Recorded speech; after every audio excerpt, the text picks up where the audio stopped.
Etios car അത്യാവശ്യം ഡിമാൻഡുള്ള വണ്ടിയാണ്. ഇന്ന് നമ്മൾ കൊണ്ടുവന്നിരിക്കുന്നത് 2011 മോഡൽ എറ്റിയോസ് പെട്രോൾ ഓപ്ഷനാണ്.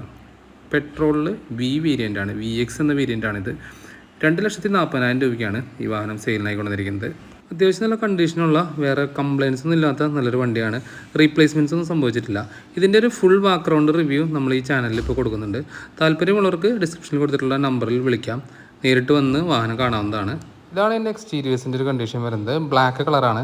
ബോഡിയിൽ വേറെ ഡെൻറ്റുകളോ സ്ക്രാച്ചുകളോ അങ്ങനെയൊന്നും പെൻഡിങ് ഇല്ല. വേറെ മേജറായിട്ടുള്ള റീപ്ലേസ്മെൻറ്റ്സുകളൊന്നും എടുത്ത് പറയാനായിട്ടില്ല.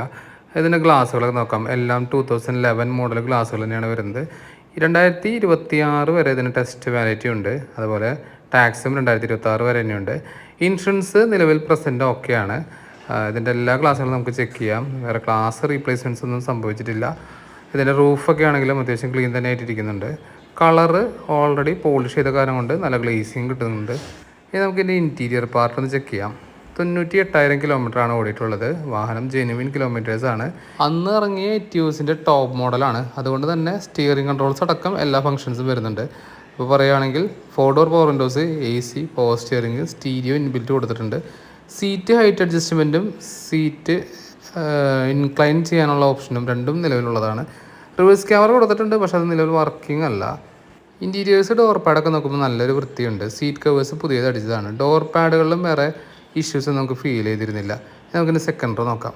സെക്കൻഡ് റോ വളരെ സ്പേഷ്യസ് ആണ്. കാല് നല്ല രീതിയിൽ തന്നെ നീട്ടി വയ്ക്കാനുള്ള സ്ഥലമുണ്ട്. പിന്നെ ഇതിൽ നമുക്ക് തോന്നിയൊരു പോരായ്മ, എറ്റിയോസിൻ്റെ സെക്കൻഡ് റോയിലെ സീറ്റുകൾ ഒരു ബക്കറ്റ് സീറ്റ് മോഡലല്ല. പിന്നെ ഇതിൻ്റെ അടിയൊക്കെ നമുക്ക് ചെക്ക് ചെയ്യാം. വേറെ പ്രശ്നങ്ങളൊന്നുമില്ല. ഈ വണ്ടിയിൽ ഒരു കാര്യം എടുത്ത് പറയേണ്ടതുണ്ട്. ഇത് ഫ്ലോർ ലെവലിൽ ഫ്ലഡഡ് ആയിട്ടുള്ള വണ്ടിയാണ്. 2018 ഫ്ലഡ് സംഭവിച്ചിട്ടുണ്ട്, ഫ്ലോർ ലെവലിൽ മാത്രമായിട്ട്. ഷോറൂമിൽ തന്നെയാണ് കംപ്ലീറ്റ് വർക്കുകളെല്ലാം ചെയ്തത്.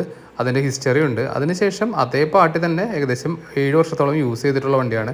നിലവിൽ അതിൻ്റേതായ യാതൊരു ഇഷ്യൂസും വാഹനത്തിലില്ല. നമുക്ക് ഇതിൻ്റെ ഡിക്കിയൊക്കെ ഒന്ന് ചെക്ക് ചെയ്യാം.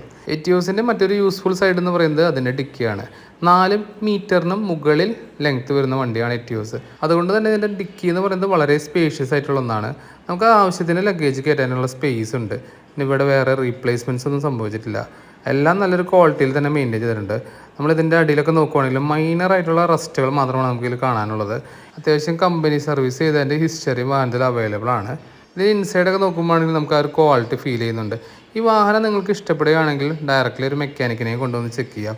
ടയേഴ്സ് നോക്കാം. ആദ്യം നോക്കുമ്പോൾ ഇതിൻ്റെ അലോയ് വീൽസ് തന്നെയാണ് വരുന്നത്, ഇൻബിൽറ്റ് വരുന്നതാണ്. ടയേഴ്സൊക്കെ ഒരു 70% കൊടുത്തിട്ടുണ്ട്. അണ്ടർ ബോഡി കോട്ടിങ് ഓൾറെഡി ചെയ്തിട്ടുണ്ട്. ഇവിടെ ചെറിയൊരു ഡെൻറ്റ് മാത്രമാണ് നമുക്ക് കാണാനുണ്ടായിരുന്നത്. നമുക്കിങ്ങനെ ക്ലോസ് ആയിട്ട് ഒബ്സർവ് ചെയ്യണമെങ്കിലും വേറെ ഇഷ്യൂസൊന്നും പ്രത്യേകിച്ച് പറയാനുണ്ടായിരുന്നില്ല. ഇനി നമുക്ക് വാഹനം ഒന്ന് സ്റ്റാർട്ട് ചെയ്ത് നോക്കാം. അതിനുശേഷം ബാക്കി കാര്യങ്ങൾ സംസാരിക്കാം. വേൾഡിൽ തന്നെ ഇറങ്ങുന്ന പെട്രോൾ എഞ്ചിനുള്ള ഏറ്റവും റിലയബിൾ ആയിട്ടുള്ള എഞ്ചിനുകളൊന്ന് ഇറക്കുന്ന കമ്പനിയാണ് ടയോട്ട ഇന്നോവ, ടയോട്ട യാരിസ്. ഇതൊക്കെ ഗൾഫിൽ നല്ല രീതിയിൽ തന്നെ ഓടിക്കൊണ്ടിരിക്കുന്ന വണ്ടികളാണ്. നമുക്ക് സ്റ്റാർട്ട് ചെയ്ത് നോക്കാം.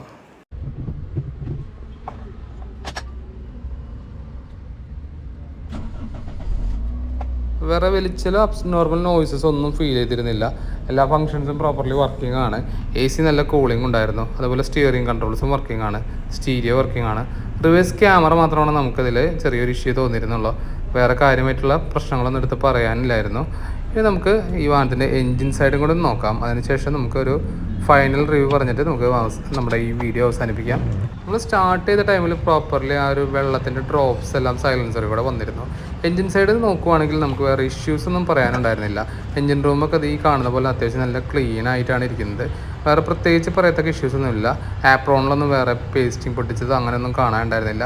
എൻജിൻ സൈഡൊക്കെ നോക്കുവാണെങ്കിൽ ഓയിൽ ലീക്കേജ്, വൈറ്റ് സ്മോക്ക് അങ്ങനെയുള്ള യാതൊരു ഇഷ്യൂസും ഉണ്ടായിരുന്നില്ല. ഓൾറെഡി കൊടുത്തിരിക്കുന്നത് റൂട്ട്സിൻ്റെ ഹെവി ഡ്യൂട്ടി ഹോണുകളാണ്. ലോ ബഡ്ജറ്റിൽ റിലയബിൾ ആയിട്ടുള്ള പെട്രോൾ കാറുകൾ നോക്കുന്നവർക്ക് എന്തുകൊണ്ടും നോക്കാവുന്ന ഒരു ചോയ്സാണ് ഈ വാഹനം. നിങ്ങളുടെ ഫ്രണ്ട്സ് ആരെങ്കിലും ഇങ്ങനെയുള്ള വണ്ടികൾ നോക്കുന്നുണ്ടെങ്കിൽ അവർക്ക് ഷെയർ ചെയ്ത് കൊടുക്കാനും മറക്കല്ലേ.